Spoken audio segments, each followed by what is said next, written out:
Hi guys, welcome to my channel. It's me Bagi. ఎక్కడికి వెళ్ళిపోతున్నాను అనుకుంటున్నారా? ఈ మధ్య నేను ఏంటో తెలీదు జర్నీస్ బాగా చేస్తున్నానండి. అండ్ ఈ వీడియో ఇప్పుడుది కాదు, చాలా డేస్ అయ్యింది. మొత్తం అయిపోయింది, బట్ వాయిస్ ఓవర్ ఇవ్వలేదని చెప్పేసి అలాగ పోస్ట్ పాన్ చేశాను అనమాట. అది ఇప్పుడు అప్లోడ్ చేస్తున్నాను. ఆల్రెడీ ఇది అనేది నేను షార్ట్లో పోస్ట్ చేశాను, బట్ నాకు ఎందుకో లాంగ్ వీడియో చేయాలి అని అనిపించింది. అందుకని చెప్పేసి చేసేసి పెట్టేస్తున్నాను అనమాట. ఎక్కడికో వెళ్ళలేదండి, నేను పానకాల స్వామి గుడికి వెళ్ళాను అనమాట. దీనికి ఒక స్టోరీ ఉంది. నేను మా హస్బెండ్ లవ్ చేసుకుంటున్నప్పటి నుంచి ఇప్పుడు మా పెళ్ళయి 3 ఇయర్స్ అయింది. ఆల్మోస్ట్ దగ్గర దగ్గర 8 ఇయర్స్ అయింది. 8 ఇయర్స్లో నెంబర్ ఆఫ్ టైమ్స్ అడిగాను ఆ టెంపుల్కి తీసుకెళ్ళమని. బట్ ఒకరోజు నైట్ నేను వంటగదిలో పని చేసుకుంటున్నప్పుడు వచ్చి సడన్గా రేపు పానకాల స్వామి గుడికి వెళ్దాం, రెడీ అవ్వు అని చెప్పేసి అని అన్నారు. అబ్బా వచ్చింది ఛాన్స్ అని చెప్పేసి గబగబా రెడీ అయిపోయి వెళ్ళిపోయామన్నమాట. సో ఇది అన్‌ప్లాన్డ్ అనమాట. యాక్చువల్లీ నేను బయట నుంచి గుడి చూసే ఎంతో ఎక్స్‌పెక్టేషన్స్ పెట్టేసుకున్నాను. అక్కడికి వెళ్తే చాలా బాగుందండి. కొండ ఎక్కామన్నది కాకుండా ఆ ప్లేస్ కానీ, సరౌండింగ్స్ కానీ చాలా పీస్‌ఫుల్‌గా చాలా బాగుంది. చాలా అంటే చాలా నచ్చింది నాకు. అండ్ నాకు దేవుడు అనేది పెద్ద విగ్రహం ఉంటది అని అనుకున్నాను. పైకెళ్ళిన తర్వాత చాలా పెద్ద విగ్రహం ఉంటుందేమో, దాని మీద నుంచి పానకం అభిషేకం చేయిస్తే అది తీసి మనకిస్తారేమో అని అనుకున్నానండి. బట్ ఏంటంటే అక్కడ నేను లోపలికి వెళ్ళిన తర్వాత దేవుడిని ఎతుక్కుంటున్నాను లిటరల్లీ. ఎక్కడుంది ఎక్కడుంది ఎక్కడుంది విగ్రహం ఎక్కడుంది అని చెప్పేసి ఎతుక్కుంటుంటే పూజారి వెళ్ళి పానకం అర్పించిన తర్వాత నాకు తెలిసింది పెద్ద విగ్రహం కాదు, చాలా చిన్న విగ్రహం అనేది అని చెప్పేసి తెలిసింది. అప్పుడు అబ్జర్వ్ చేశాననమాట. అండ్ నాకున్న డౌట్ ఏంటంటే పానకం అభిషేకం చేసింది ఎలా ఇస్తారని చెప్పేసి డౌట్ ఉండేది నాకు. అప్పుడు నేను చూశాను. జస్ట్ ఒక మగ్ లాంటిది తీసుకొని స్వామికి ఇచ్చారనమాట. మిగతాది మొత్తం మనం తీసుకెళ్ళింది మిగతాది మొత్తం మనకి ఇచ్చేశారు. బయట అక్కడే టెంపుల్ వాళ్ళే బాటిల్ అమ్ముతున్నారు. సో అందులో మనం తెచ్చేసుకోవడమే. సో అలా తెచ్చేసుకున్నాము. యాక్చువల్లీ మా హస్బెండ్ చిన్నప్పుడు లోపల వరకు వెళ్ళి చూశారంట. పానకం స్వామికి అర్పిస్తున్నప్పుడు స్వామి తాగుతున్న సౌండ్ వస్తుందంట. అది నేనైతే ఎక్స్పీరియన్స్ చేయలేదు, అంత లోపలికి వెళ్ళనో లేదు ఇప్పుడు. అండ్ అప్పుల్లో కొంచెం అన్నీ ఫ్రీ, లోపలికి వెళ్ళొచ్చు పానకం అది ఇది అని చెప్పేసి అని. ఇప్పుడు ఏదైనా టికెట్స్ అని అమౌంట్ అని అన్నీ పెట్టేశారండి. సో దాని గురించి అని కాకపోయినా అసలు అంత లోపలికి అనేది అలౌ చేయలేదు ముందు.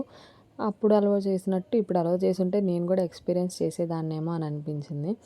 అండ్ మాకు తెలియకుండానే మేము ఫ్రైడే రోజు వెళ్ళాము. అది కూడా చాలా మంచి రోజు అంటండి. అక్కడ వాళ్ళు చెప్తే మాకు తెలిసింది.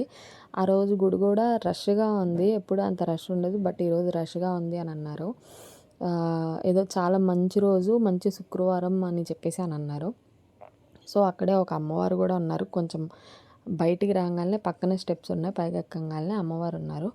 ఆవిడకి ఆ రోజు పసుపు కుంకుమ జాకెట్ గాజులు ఇస్తే చాలా మంచిది అన్నారు. సో అవి కూడా ఇచ్చాము. అండ్ పక్కన గుహలో ఒక అమ్మవారు ఉన్నారండి. అందరూ అక్కడికి వెళ్ళి పూజలు చేస్తున్నారు. నాకు అర్థం కాలేదు ఆ అమ్మవారు ఏంటి, ఎందుకు పూజలు చేస్తున్నారు అనేది నాకు అర్థం కాలేదు. అంటే నేను ఏ టైప్ అంటే ఏదైనా ఉంది అని అంటే అది ఎందుకు అక్కడ ఉంది, దాని హిస్టరీ ఏంటి అనేది తెలియాలి. లేదంటే నాకు ఎందుకో సాటిస్ఫాక్షన్ ఉండదు. వీడియో చూస్తున్న వాళ్ళకి ఎవరికైనా సరే అది తెలిస్తే కనుక ప్లీజ్ నాకు ఒక్కసారి కామెంట్ చేయండి. వ్యూ మాత్రం చాలా అదిరిపోయిందండి. చాలా అంటే చాలా బాగుంది. అండ్ పక్కన అనంత పద్మనాభ స్వామి అనుకుంటా పడుకొని ఉన్నారు. విగ్రహం డీటెయిల్స్ ఉన్నాయండి, సూపర్ ఉన్నాయి అసలు. ఎవ్రీ డీటెయిల్ అసలు చాలా కళ్ళకు కట్టినట్టుంది. డోర్స్ మూసేసున్నా చాలా దగ్గర నుంచి ఇలా పట్టుకోవచ్చేమో అన్నట్టుంది. గుడి మాత్రం నాకు చాలా బాగా నచ్చిందండి. ఎందుకు ఇన్ని డేస్ మిస్ చేశానా అని చెప్పేసి అని అనిపించింది. ఏదైనా టెంపుల్కి నేను ఒక్కసారి అలవాటైతే ర్యాండమ్గా వెళ్తూనే ఉంటానండి. అందుకనే అలాగ అనిపించింది నాకు. అండ్ ఇక్కడ చెక్కతో చేసిన బొమ్మలు లైక్ కొండ బొమ్మల్లాగా చిన్న చిన్న విగ్రహాల్లాగా ఉన్నాయి. ఇది అన్‌ప్లాన్డ్ కాబట్టి నేను ఏమీ తీసుకోలేదు. జస్ట్ చూసేసి వచ్చేసాను. అక్కడ ఇలా ఉంటాయని కూడా నాకు తెలీదు. అందుకనే జస్ట్ చూసేసి వచ్చేసాను. ఈసారి వెళ్ళినప్పుడు మాత్రం కంపల్సరీగా పర్చేస్ అనేది చెయ్యాలి. తీసుకోవాలి, ఏదో ఒకటి తీసుకొని వస్తాను. అంటే ఎక్కడికైనా వెళితే నాకు అలవాటనమాట. దానికి ఆ ప్లేస్‌కి సంబంధించింది ఏదో ఒకటి తెచ్చుకోవడం అలవాటు. కొని తెచ్చుకోవడం. అండ్ పాపకి అక్కడ ఏదైనా కొనడం గూడా నాకు అలవాటు. సో, పాప వరకు అక్కడ ఒక టాయ్ కొన్నాను అంతే. ఇంకేం చేయలేదు. అండ్ మేము మార్నింగ్ బయలుదేరిపోయాం కాబట్టి అక్కడ రష్ ఉంది కాబట్టి అదంతా కంప్లీట్ చేసుకొని కిందకొచ్చేటప్పటికి ఆఫ్టర్‌నూన్ అయిపోయిందండి. 12:30 అలా అయిపోయింది. అండ్ డిలైట్ దాబా అనేది పర్సనల్లీ చాలా ఫేవరెట్. అందులో డిలైట్ స్పెషల్ కర్రీ ఉంటుంది. అది చాలా ఫేవరెట్ అనమాట నాకు, మా హస్బెండ్‌కి. సో, ఎలాగో ఇంత దూరం వచ్చాం కదా! ఆకలేస్తుంది కదా! అని చెప్పేసి అక్కడ ఆగి ఫుడ్ అనేది అక్కడే తినేసామండి.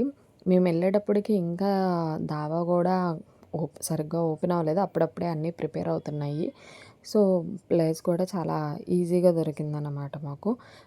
బయట కూర్చోవాల్సొస్తదేమో ఇంత ఎండలో అని జెప్పేసి, పాపతో అని జెప్పేసి భయపడ్డాను గానీ, ఖాళీగానే ఉండడం వల్ల ఫస్ట్ లోపలికెళ్ళిపోయాము. అప్పటిదాకా ఎండలో ఉండి అప్పుడు ఏసీలోకెళ్ళేటప్పటికి పాప గూడా చాలా ఫ్రీగా, కంఫర్ట్‌గా ఉంది.